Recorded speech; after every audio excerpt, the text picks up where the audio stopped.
जय हिंद दोस्तों, आप सभी का स्वागत है। इस वीडियो के अंतर्गत हम समझेंगे बायोलॉजी का एक महत्वपूर्ण चैप्टर जिसे कहा जाता है कोशिका विज्ञान। चलिए दोस्तों, काफ़ी सिंपल सी भाषा में समझेंगे हम सेल के बारे में। स्टार्ट करते हैं।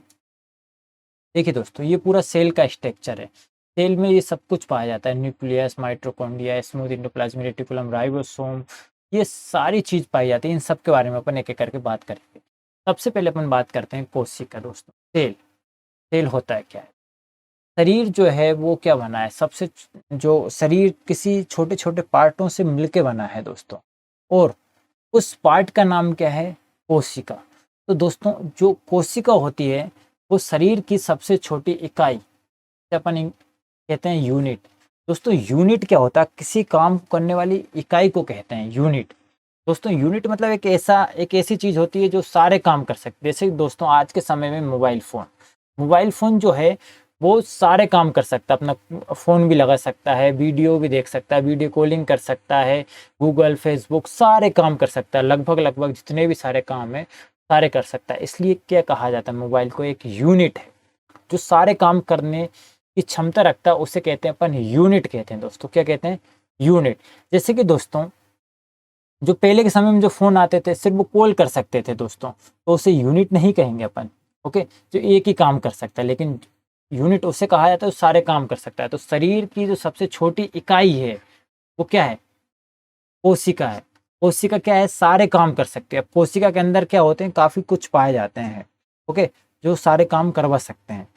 तो इसीलिए अपन इसको यूनिट कहते हैं। इसे शरीर का सबसे छोटा अंग नहीं कहते हैं। क्यों नहीं कहते दोस्तों? क्योंकि इस जो कोशिका होती है उसी में काफ़ी छोटे छोटे चीज़ें पाई जाती है। जैसे दोस्तों देखो, ये कोशिका है, उसमें देखिए जी, ये माइटोकॉन्ड्रिया होगा, ये न्यूक्लियस होगा, ये एंडोप्लाज्मिक रेटिकुलम होगा, ये काफ़ी चीज़ है इसमें। तो इसलिए अपन क्या नहीं कहेंगे इसको?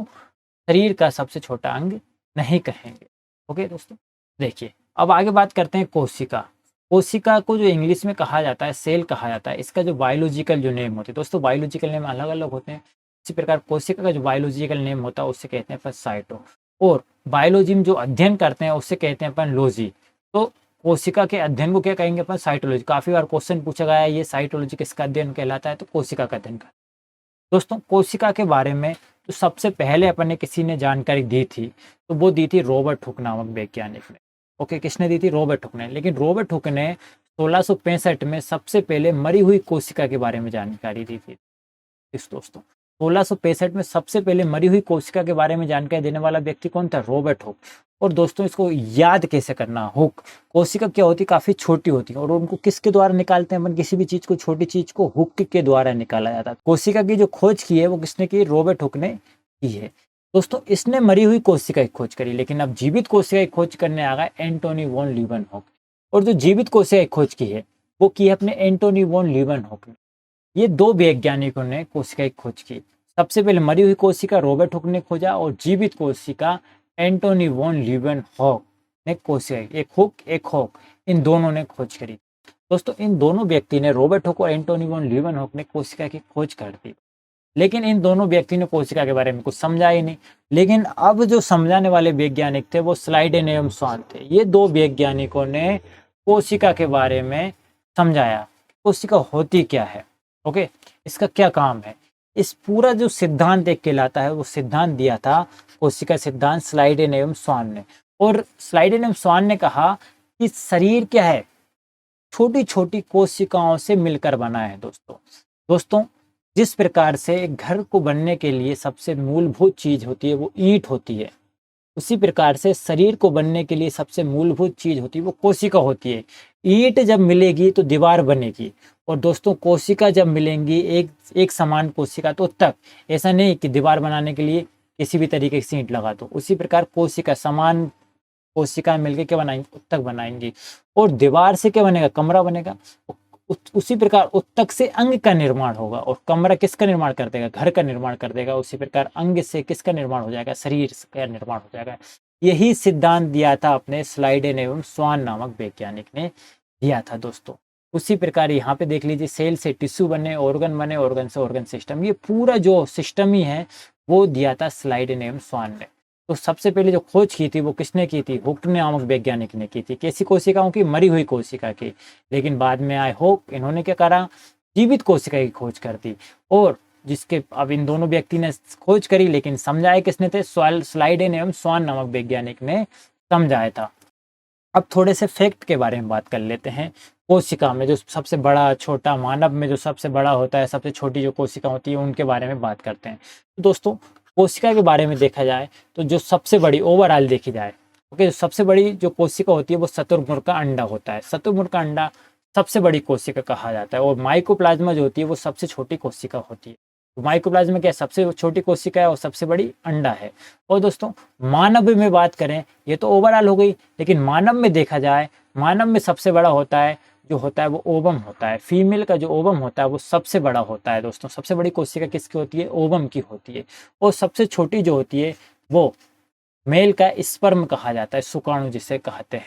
दोस्तों, ये सबसे बड़ा छोटा होगा है। अब लंबाई की बात करते हैं। दोस्तों, लंबी के जैसे कि ताजमहल मान लो क्या है? बड़ा है। और कुतुब मीनार क्या है? लंबी है। तो इधर तो बड़ा हो गया है, लेकिन ये क्या है? लंबी है। तो लंबी क्या हुई? लंबी की है जो वो तंत्रिका तंत्र, जिसे कहा जाता है न्यूरॉन सेल या ब्रेन में पाई जाती है ये तंत्रिका तंत्र। ये क्या होती है? सबसे लंबी होती है। तो सबसे छोटी जो कोशिका होती है वो क्या होती है? स्पर्म होती है। सबसे बड़ी कोशिका ओवम होती है। और सबसे लंबी क्या होती है? न्यूरॉन सेल होते हैं। ओवरऑल देखा जाए तो अंडा सबसे बड़ा है, माइकोप्लाज्मा सबसे छोटा है। दोस्तों, अब दोस्तों अपन समझते हैं विभाजन क्षमता और पुनर्निर्माण। दोस्तों पुनर्निर्माण का मतलब क्या है? दोस्तों, डबल से निर्माण करना। विभाजन का मतलब क्या है? कि विभाजन का मतलब यहाँ पे टूटना नहीं है। विभाजन का मतलब टूट के डबल से निर्माण होना है। पुनर्निर्माण उसी को कहा जाता है विभाजन क्षमता या पुनर्निर्माण क्षमता कहा जाता है। दोस्तों, पुनर्निर्माण क्षमता जो सबसे ज्यादा तेजी से होती है मानव में, वो देखी जाती है लीवर में। तो सबसे तेज कोशिका का विभाजन होता है। जो शरीर में कहीं कट पिट जाता है तो वहां पर उस जो कटा पिटा भाग है उसकी भरपाई कैसे होती है? वो कोशिकाओं के विभाजन के थ्रू होती है। दोस्तों, कभी देखा होगा आपने, कट जाता है तो कुछ समय बाद क्या हो जाता है? बिल्कुल वो चिपक जाता है। तो वो किस कारण से होता है? वो होता है कोशिका का विभाजन। जो सबसे तेज कोशिका का विभाजन होता है वो लीवर में। अगर मान लीजिए दोस्तों किसी का लीवर क्या हुआ है? खराब होगा, या किसी का लीवर कट गया, तो दोस्तों वो खुद से ही ठीक हो जाता है। इसमें इतनी तेज कोशिका का विभाजन होता है। तो दोस्तों, कभी कभी देखा होगा किसी का लीवर खराब हो जाता है तो उसका कुछ भाग काट दिया जाता है और वो खुद ब खुद दूसरा भाग उसका आ जाता है। तो ये होता है लीवर। ओके, तो सबसे तेज कोशिका का विभाजन होता है। दोस्तों, ब्रेन में आपने सुना ही होगा। दोस्तों, ब्रेन में कभी चोट लग जाती है तो ये समझ लीजिए मौत काफी नजदीक आ जाती है। तो ब्रेन में क्या पाया जाता है? न्यूरॉन पाए जाते हैं, न्यूरॉन सेल पाया जाता है। और न्यूरॉन सेल जो होते हैं उसमें कोशिका का विभाजन नहीं होता। इसमें 90% तक कोशिका का विभाजन नहीं होता है। जब कोशिका का विभाजन नहीं होगा तो उसमें क्या होगा? खुद से ठीक नहीं कर पाएगी। इस कारण से क्या हो जाती है? व्यक्ति की मृत्यु होती है। तभी पुलिस वाले कहते हैं कि क्या लगा के चलो, आप हेलमेट लगा के चलो। अगर हेलमेट लगा होगा तो आपका ब्रेन सेफ रहेगा। और ब्रेन में क्या हुई? न्यूरॉन सेल पाए जाते हैं। न्यूरॉन सेल क्या हो जाएंगे? सुरक्षित रहेंगे। अगर न्यूरॉन सेल एक बार गए तो आप भी इस दुनिया से चले जाओगे। तो ध्यान से दोस्तों हेलमेट लगा के जरूर चलिएगा। चलिए दोस्तों, अब बात करते हैं कोशिका अंग के बारे में। अब देखिए, अपन ने अभी तक कोशिका के बारे में समझा लो। दोस्तों, ये फैक्ट थे, आपको जो याद रखना था। दोस्तों, लेकिन अब अपन जो समझने वाले हैं कोशिका अंग। कोशिका अंग से संबंधित है कि जो एक पूरी कोशिका है। अब कोशिका के अंदर जो पार्ट पाए जाते हैं उनके बारे में बात करते हैं। दोस्तों, देखिए दोस्तों, सबसे पहले जो कोशिका के सबसे ऊपर जो वाला भाग पाया जाता है, सबसे पहले जैसे कि अपन ने यहाँ पे देखा, ये जो सबसे ऊपर जो भाग है उसको कहा जाता है दोस्तों क्या? कोशिका झिल्ली कहा जाता है। क्या कहा जाता है दोस्तों? कोशिका झिल्ली कहते हैं, जो सबसे ऊपर वाला भाग है। और इसी के अंदर क्या पाए जाते हैं? ये सब कुछ पाए जाते हैं। तो दोस्तों, जो सबसे ऊपर वाले भाग है उसके बारे में बात करते हैं अपन।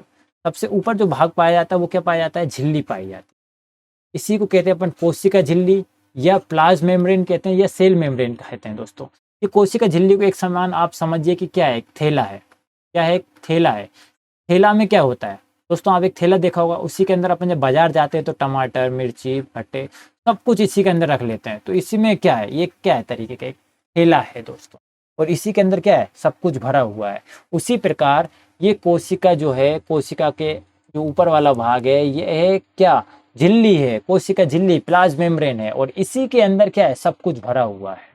माइटोकॉन्ड्रिया है, गोल्गी बॉडी है, वेक्यूल्स है, सेंट्रोसोम है, एंडोप्लाज्मिक रेटिकुलम, न्यूक्लियस, सब पूरा कुछ इसी में भरा हुआ है। तो इसी को कहते हैं झिल्ली। दोस्तों, ये मनुष्य में पाई जाती है, जीव जंतुओं में पाई जाती है, ये सभी प्रकार के पादपों में पाई जाती है। तो दोस्तों, ये जो पाई जाती है वो जंतु और पादप दोनों में पाई जाती है दोस्तों। और ये जो बनी हुई होती है वो प्रोटीन के द्वारा बनी होती है। तो ये क्वेश्चन काफी इंपॉर्टेंट है कि कोशिका झिल्ली किसकी बनी होती है? प्रोटीन की बनी होती है। कोशिका झिल्ली प्रोटीन की बनी होती है। और ये किसमें पाई जाती है? जंतु और पादप में पाई जाती है। और जो कोशिका झिल्ली होती है वो कैसी होती है, अर्ध परागयम होती है। दोस्तों अर्ध परागयम का मतलब क्या होता है, अर्ध परागयम दोस्तों, अर्ध मतलब क्या होता है, आधा, परागयम मतलब पार, आर पार, समझ रहा हो ना। तो अर्ध परागयम मतलब क्या होता है, ये कुछ ही चीजों को इसके अंदर जाने देता है और कुछ ही चीजों को इससे बाहर आने देता है। ऐसा नहीं कि सब कुछ को अंदर जाने दे रहा है, सब कुछ बाहर। तो इसी को कहते हैं अर्ध परागयम, मतलब कुछ ही चीजों को, इसको जो लग रहा है, इसको जरूरत है, उन्हीं चीजों को ये अपने अंदर जाने देता है। तो उसी को कहते हैं अर्ध परागयम झिल्ली। दोस्तों अपनी जो त्वचा है वो भी क्या है, एक अर्ध परागयम झिल्ली है। दोस्तों कुछ ही चीजों को क्या कर रही है, बाहर कर रही है, और कुछ ही चीजों को ये अंदर ले जाती है। तो इसी को कहते हैं अर्ध परागयम। तो झिल्ली कैसी होती है, एक अर्ध परागयम होती है। किसकी बनी होती है, प्रोटीन की बनी होती है। किसमें पाई जाती है, जंतु और पादप दोनों में पाई जाती है। अब इसके ऊपर वाली देखिए दोस्तों, इसके ऊपर जो है वो क्या है, एक और झिल्ली है। क्या है, एक और झिल्ली है। ये जो एक और झिल्ली है इसके ऊपर, वो जो पाई जाती है वो सिर्फ पादपों में पाई जाती है, और इसको कहते हैं अपन क्या, कोशिका भित्ति है, सेल वॉल। सेल वॉल है जो टोटल इसमें पाई जाएगी, पादपों में पाई जाएगी। ये जंतुओं में नहीं पाई जाती, क्योंकि दोस्तों जंतुओं को इसकी जरूरत नहीं, पादपों को ज्यादा है। पादपों को ये सुरक्षा प्रदान करती है, इसलिए पादपों को ये ज्यादा जरूरत पड़ती है इसकी। कोशिका भित्ति किस में पाई जाएगी, सिर्फ पादपों में पाई जाएगी। और जो कोशिका भित्ति होती है वो किसकी बनी होती है, सेल्यूलोज की बनी होती है। अब दोस्तों सेल्यूलोज जो होता है, सेल्यूलोज को जो अपन पचा नहीं पाते हैं दोस्तों, ओके, सेल्यूलोज देखा होगा आपने, सेल्यूलोज को ही क्या बना होता है, कागज बना होता है।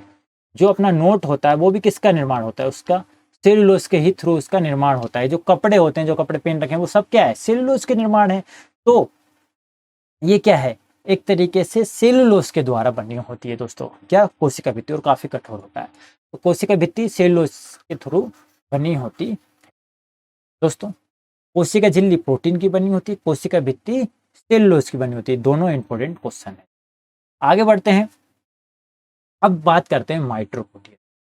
माइटोकॉन्ड्रिया पहला भाग है अपना माइटोकॉन्ड्रिया। माइटोकॉन्ड्रिया जो है कोशिका का क्या है, एक अंग है दोस्तों, क्या है, एक अंग है। जिसे हिंदी में क्या कहते हैं अपन, सूत्र कणिका कहा जाता है। इसकी जो खोज की थी वो अल्टमैन नामक वैज्ञानिक ने इसकी खोज करी थी। ओके, अल्टमैन नामक वैज्ञानिक माइटोकॉन्ड्रिया की खोज की। और ये किस में पाया जाता है, कोशिका के अंदर पाया जाता है। और कैसा होता है, ये छोटा अंग होता है। अच्छा, इसका काम क्या होता है दोस्तों, माइटोकॉन्ड्रिया का काम होता है O2 को लेना। किसका लेना, किसको लेना, O2 को लेना। अब दोस्तों ये O2 कहाँ से लेता है, तो इसके बारे में देखते हैं। देखिए दोस्तों, शरीर में जो O2 होती है वो किसके द्वारा, अपनी नाक के थ्रू कहाँ जाती है, फेफड़े में जाती है। और फेफड़ा O2 को लेने का काम नहीं करता, ये स्टोर का काम करता है। जैसे कि दोस्तों एक टंकी होती है, टंकी का काम क्या है, पानी को रखने का काम है। उसी प्रकार फेफड़े का मेन काम क्या है, O2 को स्टोर करने का, ऑक्सीजन को स्टोर करने का। अब O2 को स्टोर कर लिए, अब ये O2 को पूरे शरीर में ले जाने का काम किसका होता है, ब्लड का होता है। और ब्लड में क्या पाया जाता है, हीमोग्लोबिन पाया जाता है। तो हीमोग्लोबिन किसको, O2 को उठाता है और पूरे शरीर में ले जाने लगता है। अब O2 की जरूरत किसको, तो O2 की जरूरत किसको, माइटोकॉन्ड्रिया को जरूरत है। माइटोकॉन्ड्रिया क्यों जरूरत है, तो क्योंकि वो ऊर्जा का निर्माण करेगा।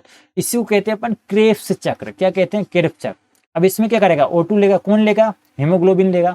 हीमोग्लोबिन लेगा तो ये किसका निर्माण करेगा, माइटोकॉन्ड्रिया में 38 ATP का निर्माण होगा। और 38 ATP से किसका निर्माण होता है, एक ग्लूकोज बनता है। 38 ATP से एक ग्लूकोज बन जाता है। और जब एक ग्लूकोज बन जाता है तो शरीर को जो ऊर्जा की निर्माण, जो ऊर्जा की जरूरत थी, उसका निर्माण हो जाता है। तो शरीर में ऊर्जा बनाने का काम कौन करता है, ऊर्जा बनाने का माइटोकॉन्ड्रिया करता है। और इसी कारण इसको कहते हैं पावर हाउस। पावर हाउस क्या होता है, जहां से जो ऊर्जा का निर्माण होता है उसी को कहते हैं ना पावर हाउस। तो इसको कहते हैं पावर हाउस। तो माइटोकॉन्ड्रिया की खोज अल्टमैन ने की। माइटोकॉन्ड्रिया का काम क्या होता है, ऊर्जा निर्माण करने का। एक ग्लूकोज का निर्माण कौन करता है, माइटोकॉन्ड्रिया करता है। क्रेब्स चक्र कहाँ चलता है, माइटोकॉन्ड्रिया में चलता है। पावर हाउस किसे कहते हैं, माइटोकॉन्ड्रिया को कहते हैं। तो याद रखना दोस्तों आप ये। अच्छा, इसकी जो दीवारें होती हैं इसको कहते हैं अपन क्रिस्टी। ये पूछा जाता है कि क्रिस्टी क्या होता है, तो इसकी दीवारों को क्रिस्टी कहा जाता है दोस्तों।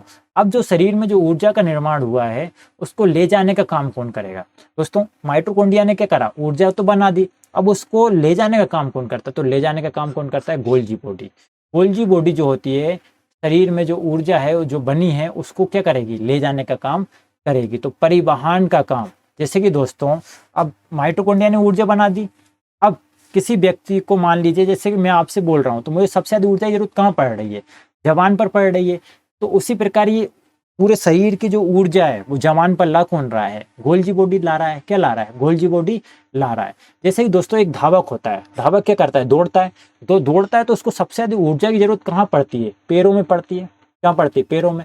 तो शरीर से सारी कोशिकाएं क्या कर रही है, माइटोकॉन्ड्रिया सब दूर, और वो क्या कर रही है, ऊर्जा का धड़ाधड़ निर्माण कर रही है। तो अब धड़ाधड़ निर्माण कर रही है तो उसको, वो ऊर्जा को जो जरूरत है पैरों को, तो उसको वहां पर ले जाके कौन देगा, माइटोकॉन्ड्रिया तो देगा नहीं। तो वो काम कौन करेगा, गोल्जी बॉडी करेगी। कौन करेगी, गोल्जी बॉडी। अब गोल्जी बॉडी क्या करेगी, इसके पैरों में ऊर्जा का निर्माण करेगी और वो दौड़ता रहेगा। अगर गोल्जी बॉडी परिवहन को रोक देगा तो क्या करेगा, वो थक जाएगा और भाग नहीं पाएगा, कुछ भी काम नहीं कर पाएगा। जैसे कि अब मान लीजिए कि मैं बोल रहा हूँ और गोल्जी बॉडी ने परिवहन का काम रोक दिया, तो मैं बोल पाऊंगा, नहीं बोल पाऊंगा। जितनी ऊर्जा जहाँ पे बन रही थी वो सब खत्म हो जाएगी और बिल्कुल एकदम से आवाज खत्म हो जाएगी दोस्तों। तो यही काम है गोल्जी बॉडी का। गोल्जी बॉडी का क्या काम है, ऊर्जा का परिवहन करना। अब दोस्तों एक होता है रसधानी, वैक्यूल्स होते हैं। अब दोस्तों रसधानी का काम क्या करता है, जैसे कि रसधानी, रस से समझ में आ रहा कोई, ये पानी मारने के काम में कोई होगा। तो ये क्या करता है, जल को रखने का काम करता है। जो वैक्यूल्स होते हैं वो जल को रखने का काम करते हैं। अब कोशिका को जल की आवश्यकता होती है दोस्तों, तो उसको रखने का जो काम कौन करता है, मानव में जो सबसे छोटा जो भाग होता है वो क्या होता है, रसधानी होता है। पादपों में ये बड़ा होता है। तो उस पानी को रखने का काम कौन करता है, रसधानी करता है। जो पानी पीते हैं वो कोशिका में जाता है। कोशिका में उसको रखने का काम कौन करता है, वैक्यूल्स करता है। तो उसको कहा जाता है अपन रसधानी। तो ये जल को क्या करता है, स्टोर करने का काम करता है। अगर दोस्तों अपन को 1% पानी की कमी हो जाती है, तो 1% पानी की कमी में क्या होता है कि अपन को प्यास लगने लगती है। 1% अगर पानी की कमी हो जाए तो प्यास लगने लगती है। अगर 10% पानी की कमी हो जाए ना, तो इंसान क्या हो जाता है, जिंदा नहीं रह पाता है, वो मर जाता है। ओके दोस्तों, तो देखा होगा आपने। ओके, तो यही वो होता है। इसलिए पानी की काफ़ी ज़्यादा ज़रूरत होती है। और ये क्या होता है, मानवों में छोटा होता है रसधानी, वो पादपों में बड़ा होता है। मानव को कम पानी की जरूरत होती है, जबकि पादपों को ज़्यादा पानी की जरूरत होती है। अब बात करते हैं अपन सेंट्रोसोम की दोस्तों। सेंट्रोसोम की जो खोज की थी वो बोबरी नामक वैज्ञानिक ने की। सेंट्रोसोम का क्या काम होता है, ये कोशिका विभाजन का काम करता है। सेंट्रोसोम क्या करता है, धड़ाधड़ कोशिका का विभाजन करता है। जैसे ही दोस्तों अब इधर से मान लीजिए मेरा हाथ कट गया है, तो यहाँ पे अब क्या करना, कोशिका का विभाजन करना है, क्योंकि इस घाव को क्या करना, भरना है। तो इस घाव को भरने का काम कौन करेगा, ये सेंट्रोसोम क्या करेगा, कोशिका का विभाजन करेगा और ये जल्दी से वो घाव को भर देगा। सबसे तेज कहाँ होता है, लीवर में होता है, और सबसे कम ब्रेन में होता है।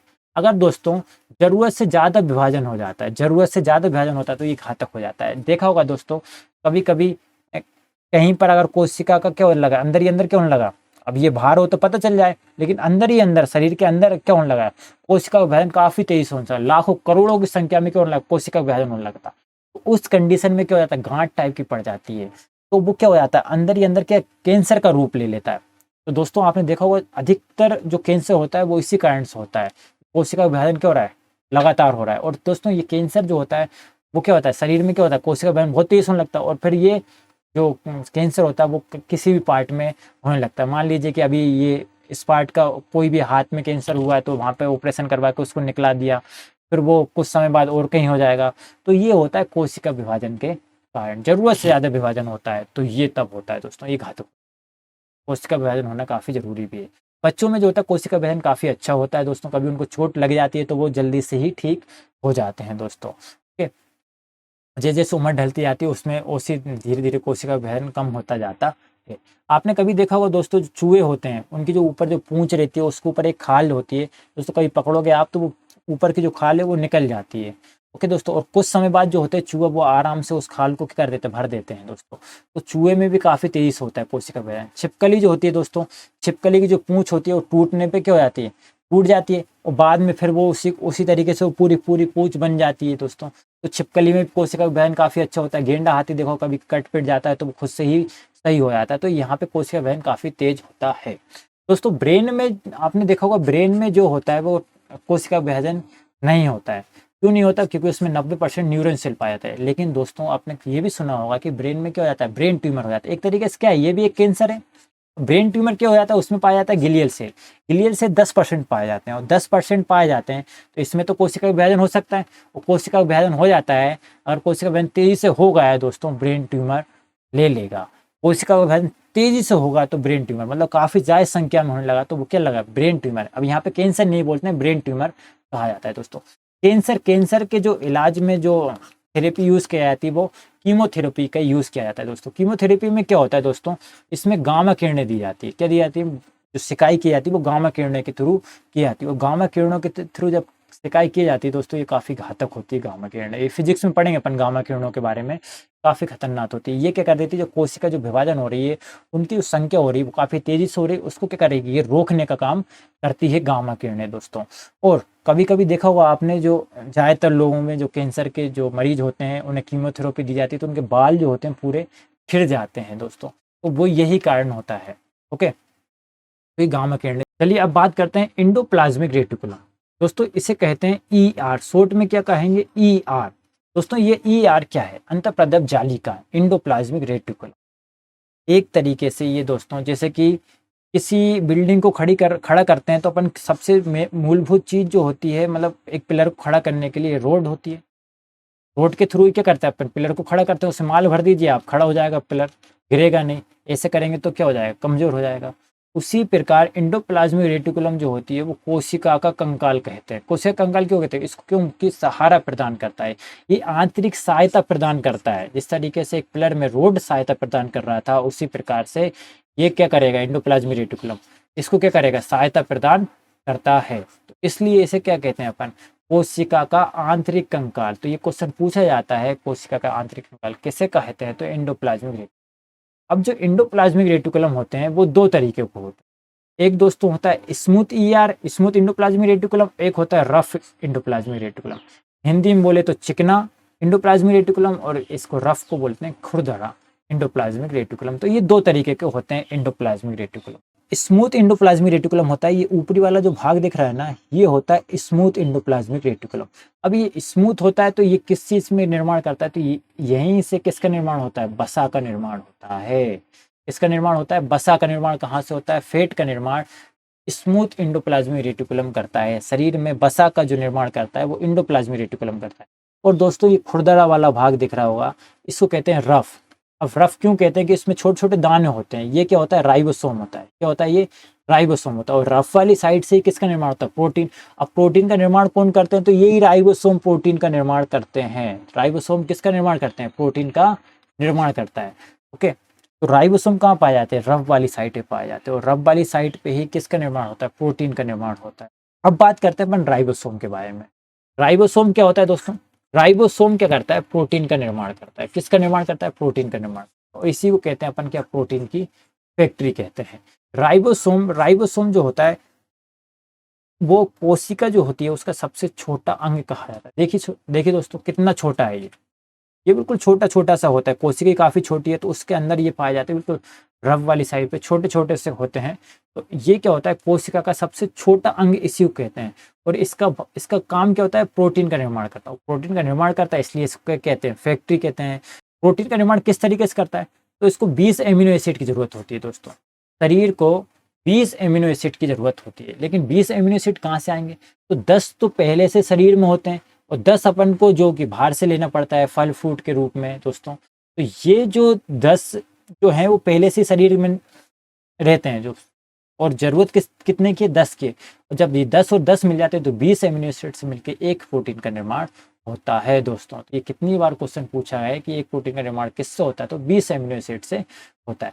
जब प्रोटीन का काम क्या होता है, तो प्रोटीन का काम कुछ नहीं होता है दोस्तों, ये समझ लीजिए सब कुछ यही करता है। शरीर में वृद्धि करने का काम प्रोटीन करता है। बूढ़े व्यक्ति हो गए हैं तो उसमें क्या हो जाएगी, प्रोटीन की कमी हो जाएगी। प्रोटीन कमी हो जाएगी, बिल्कुल समझते हैं आप बूढ़े व्यक्ति की हालत कैसी होती है।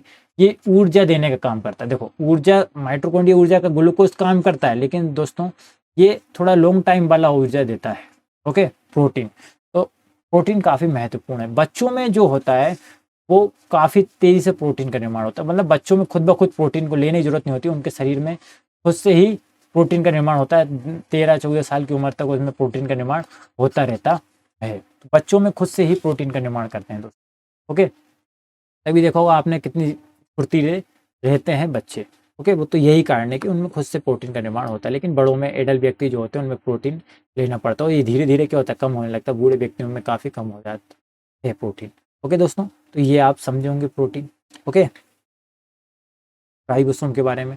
चलिए अब बात करते हैं केंद्रक। दोस्तों केंद्रक की जो खोज की वो रॉबर्ट ब्राउन ने की। दोस्तों मैं उन्हीं की खोज के बारे में बता रहा हूँ, वैज्ञानिक की जो काफी महत्वपूर्ण है। केंद्रक की खोज जो की थी वो रॉबर्ट ब्राउन ने की। और ये देखिए दोस्तों, ये केंद्रक बीच में पाया जाता है और केंद्रक बीच में है दोस्तों, तो आप समझ लीजिए घर का एक मुखिया, घर का जो मुखिया होता है वो क्या करता है, सभी को नियंत्रित करने का काम करता है।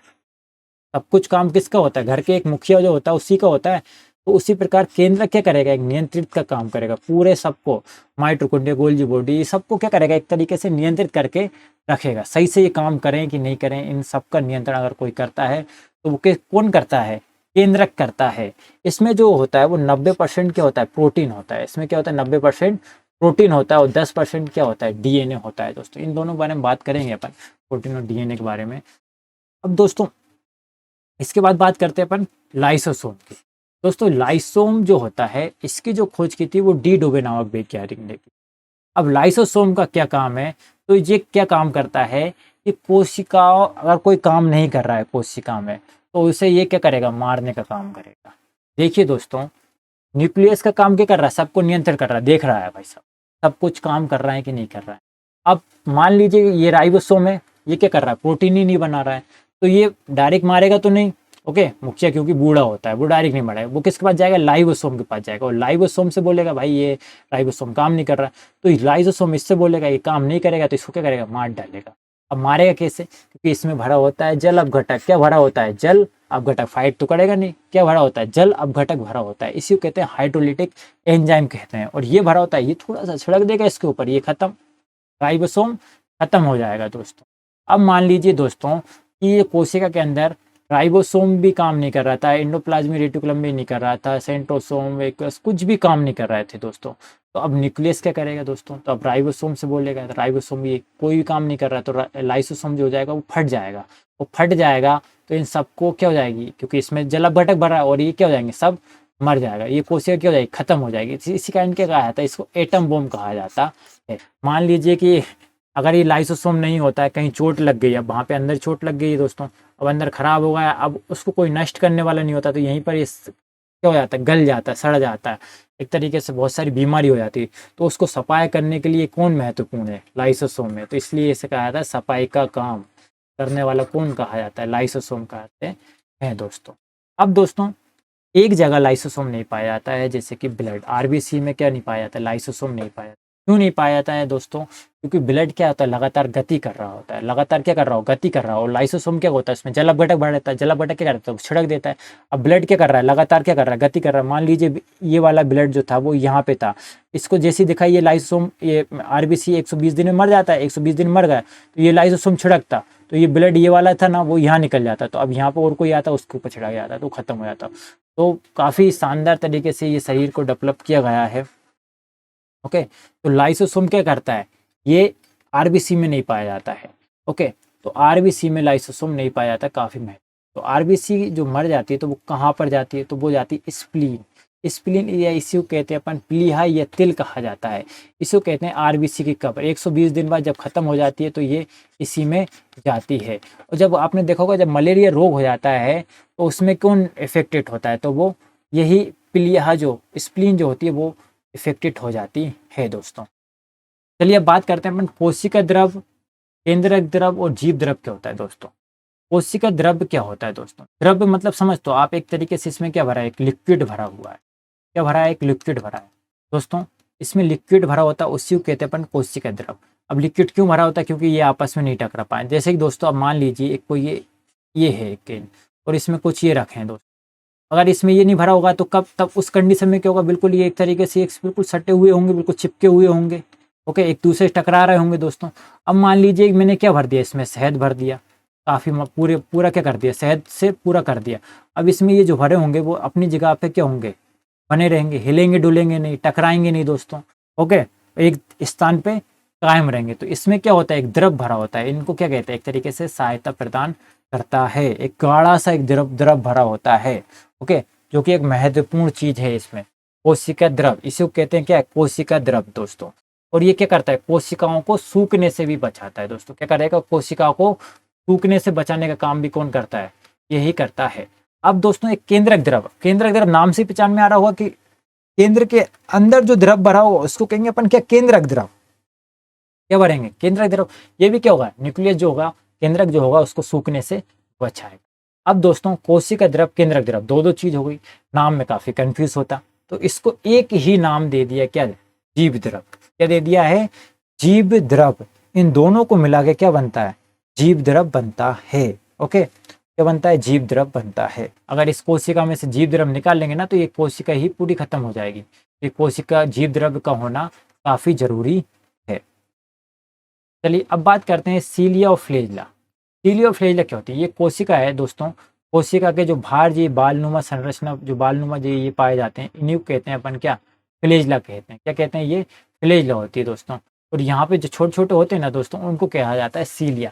अब सीलिया और फ्लेजला काम क्या होगा, ये बालनुमा दिख रहा होंगे आप दोस्तों, एक तरीके से पेड़ की तरह लग रहा है, तो ये क्या करेंगे, मूविंग का काम करेंगे। लेकिन ये सभी कोशिकाओं में नहीं पाए जाते हैं, तो ये करेगा क्या, मूव का काम करेगा, एक जगह से दूसरी जगह जाने का काम कौन करेगा, सीलियोफ्लेजला करेगा। दोस्तों आप बता सकते हो कि किस कहाँ पे नहीं पाया जाता है, जो सीलियोफ्लेजला रहते हैं वो कहाँ नहीं पाए जाते हैं। तो ये जो ओवम होता है दोस्तों फीमेल में, ओके, तो उसके ओवम में ये सीलियोफ्लेजला नहीं पाया जाता। लेकिन दोस्तों स्पर्म में, स्पर्म होता है उसमें सीलियोफ्लेजला पाए जाते हैं। तभी तो ये क्या करता है, एक स्थान से दूसरे स्थान मतलब आगे धकेलने का काम करता है स्पर्म को। ओके, क्या करेगा, ये आगे रेंगने का काम करता है। ओवम में नहीं पाई जाती है सीलिया और फ्लेजला। ओके, जो कोशिका गति कौन देता है, सीलिया और फ्लेजला देता है। ओके, तो आप ये समझ होंगे। तो सीलिया और फ्लेजला क्या होते हैं, एक तरीके का ये मूविंग पार्ट है, ये बाल की तरह होता है। और यहाँ पे जो फ्लेजला होता है वो क्या होता है, बड़ा होता है सीलिया से। ओके, आप वैसे भी देख सकते हैं ABCD में जो F होता है वो क्या होता है, दूरी स्थान पे आता है, ये वैसे ही बड़ा होता है। और C क्या होता है, छोटा होता है। ये कोशिका को गति कराने का काम करता है, लेकिन कोशिका गति नहीं करता, जैसे कि ओवम जो होता है कोशिका गति नहीं करता है दोस्तों। ओके, तो आप इतना समझे हो। अब बात करते हैं लवक। ये लवक क्या होता है दोस्तों, लवक जो होता है वो जीव जंतु में नहीं पाया जाता, ये सिर्फ पाया जाता है प्लांट, ये पादपों में ही पाया जाता है। और ये पादप का सबसे बड़ा अंग होता है दोस्तों। क्या होता है, ये सबसे बड़ा भाग होता है, ये अंग होता है। अब लवक जो होते हैं वो तीन तरीके के होते हैं, एक हरित लवक होता है, एक अवर्णित लवक होता है, एक वर्णित लवक होता है। ये तीन तरीके के लवक पाए जाते हैं दोस्तों। जो हरित लवक होता है उसका काम देखो, हरित, हरी भरी चीज, मतलब ये क्या करेगा, भोजन का निर्माण करेगा। जो पत्तियां होती हैं, तने होते हैं, वो किसका निर्माण करते हैं, भोजन का निर्माण करते हैं। तो हरित लवक का काम क्या है, भोजन का निर्माण है। अवर्णित लवक, ये क्या होंगे, वर्णित नहीं होंगे, ओके, कलरफुल नहीं होंगे, ये क्या होंगे, जड़ होंगी। जड़ क्या काम करती हैं, भोजन को स्टोर करने का काम करती हैं। जो भोजन का निर्माण हुआ उसको कोई रखना भी है तो स्टोर करने का काम जड़ करती है। फल भी क्या करते हैं, स्टोर का काम करते हैं। वर्णित लवक, वर्णित लवक मतलब कलर देना, कलर जो रंग देने का काम करते हैं, पेड़ पौधों को, फूल को, फल को रंग देने का काम कौन करते हैं, यही करते हैं वर्णित लवक। ओके, क्रोमोप्लास्ट कहा जाता है इसे।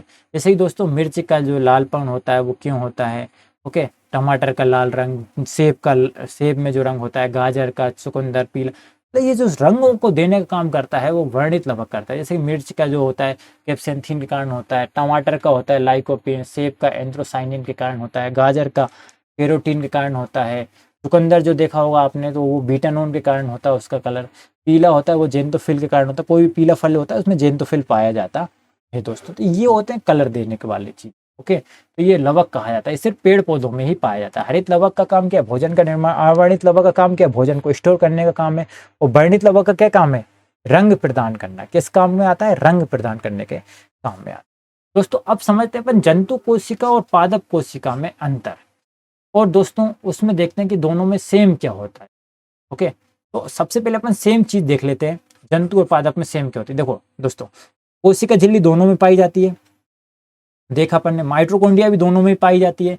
एंडोप्लाज्मिक रेटिकुलम जो होता है ER वो भी दोनों में पाया जाता है। राइबोसोम, गोल्गी बॉडी केंद्रक, ये जो चीजें हैं वो पादप में भी पाई जाती हैं और जंतु में भी पाई जाती हैं। कोशिका झिल्ली, mitochondria, endoplasmic reticulum, ribosome, Golgi body केंद्रक, ये सारी चीजें दोनों में पाई जाती हैं।